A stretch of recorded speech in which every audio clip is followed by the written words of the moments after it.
The Dance of Life by Joe DiMango. There were two hearts that met in a dance. That moment was magical.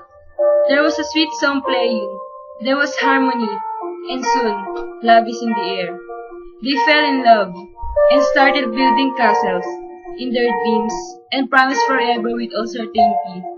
But, somewhere, in the midst of fun, they got lost in the dance. Something went wrong, but they can never do anything. They were just drifting away. The fortress falling apart.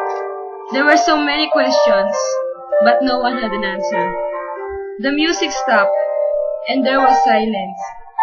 When we truly love someone, we give our best and let the person see the pureness of our intention. But sometimes, that person makes us cry and hurts us for the wrong reason. That someone must have loved us, but he has not loved us enough to make him stand for what he truly felt.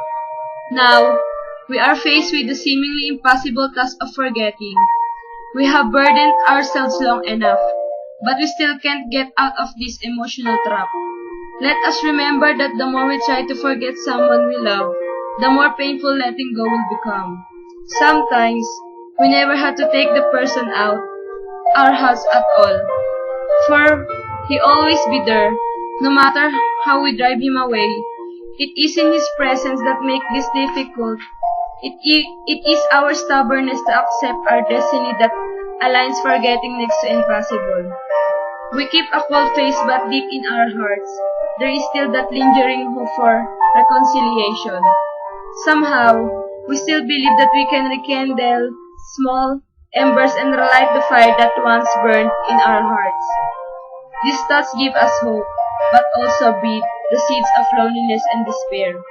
The only way to forget is to accept, and the only way to move on is to look ahead, and let the footprints of the past be blown by the wind of time. Only then can our hearts find a partner in the dance of life, and hopefully never get lost again.